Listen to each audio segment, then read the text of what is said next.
Margaret Hamilton's portrayal of the Wicked Witch in The Wizard of Oz is iconic, but few know about the twisted ordeal she went through on set. Born in 1902 in Cleveland, Ohio, Hamilton came from modest beginnings. In her adulthood, she could terrify children just by walking down the street. But ironically, children were her first fans. As a member of the Junior League of Cleveland, she combined her love for entertaining with a passion for community work, particularly with kids.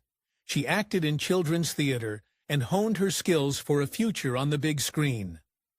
After attending college in Boston, she became a teacher in New York. Teaching kids became a lifelong passion of hers, and one that carried on to the stage with her. By the time she was 27, Hamilton couldn't wait any longer. She simply had to pursue her dream of acting.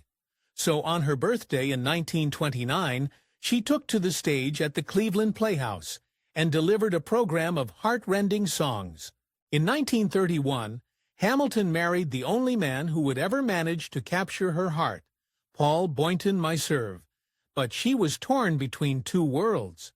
Her heart belonged equally to the stage and the spotlight, and she pursued her acting ambitions to the detriment of her new marriage. Then, a funny stroke of fate catapulted her to the place she always dreamed of going. Her first big break came when she accompanied a friend to audition for the 1932 Broadway play Another Language. Surprisingly, she ended up nabbing a role herself, that of Helen Hallam, a sharp-tongued wife.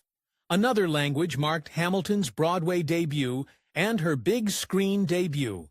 The unassuming play turned out to be a vehicle for the unassuming schoolteacher with big dreams. The play was such a hit on Broadway that it captured Hollywood's attention, and Hamilton set off for Tinseltown when MGM turned the play into a 1933 film. Margaret arrived in Hollywood just as the talkies were taking over, and her perfect diction, thanks to her stage acting background, gave her a distinct advantage. Unlike many actors of her time, she never signed a studio contract and worked as a free agent. She commanded an impressive $1,000 a week for her work, but it came at a cost.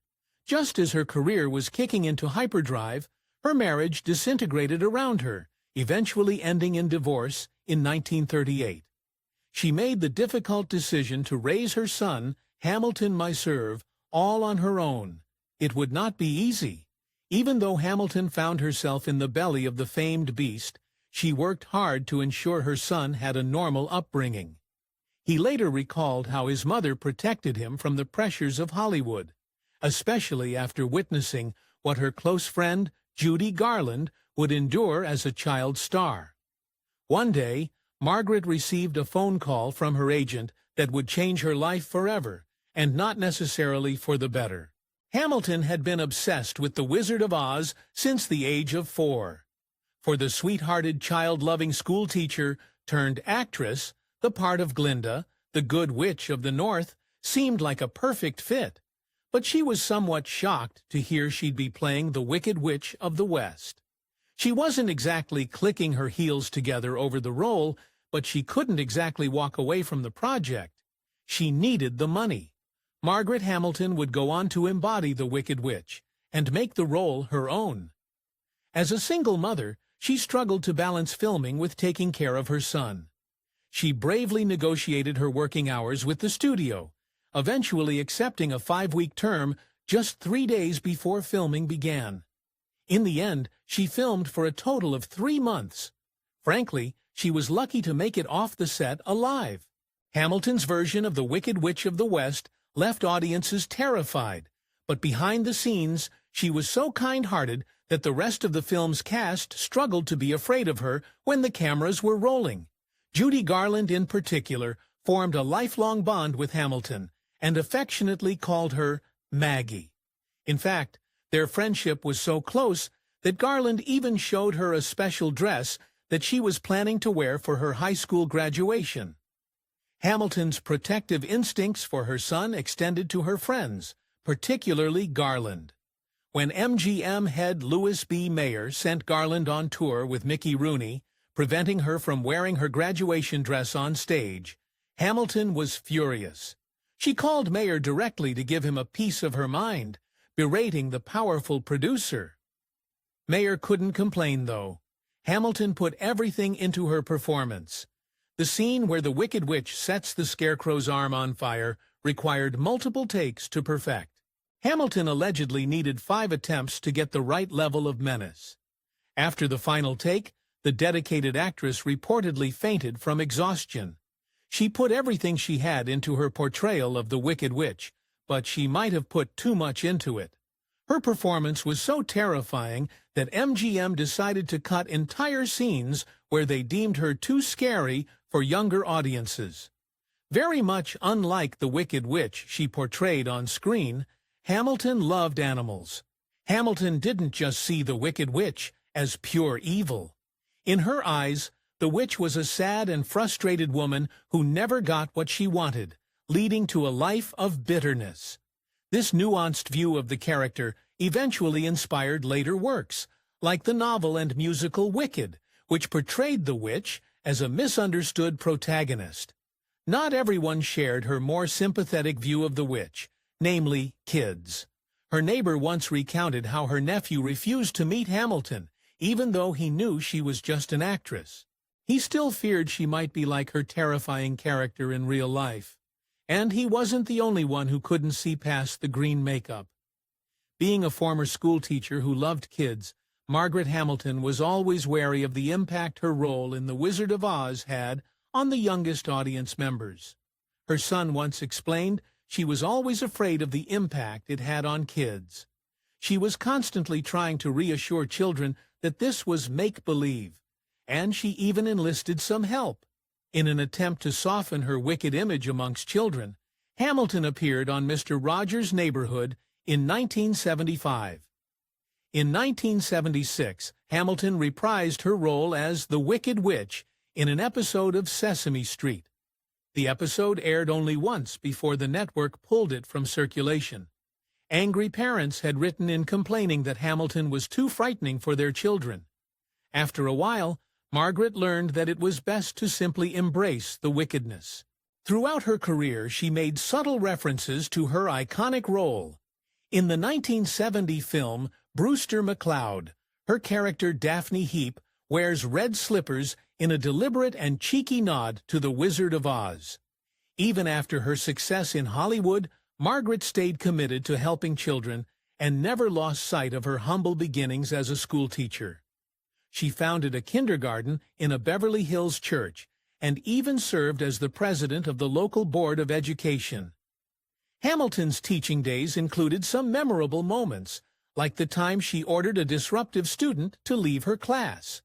Coincidentally, that student grew up to be William Wyndham, who later starred alongside her in the 1971 film Is There a Doctor in the House? It was a fitting bookend to her Hollywood career.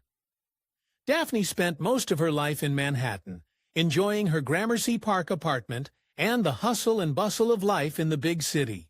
But, in the summers, she liked to escape to Southport, Maine, to find peace and quiet. This small coastal retreat became her sanctuary, where she could unwind from the pressures of her Hollywood life. Once she heard that the government was selling off lighthouses in Maine, including one near her summer home, she saw an opportunity. But while visiting with her son and daughter-in-law, she set her sights on something bigger, Cape Island.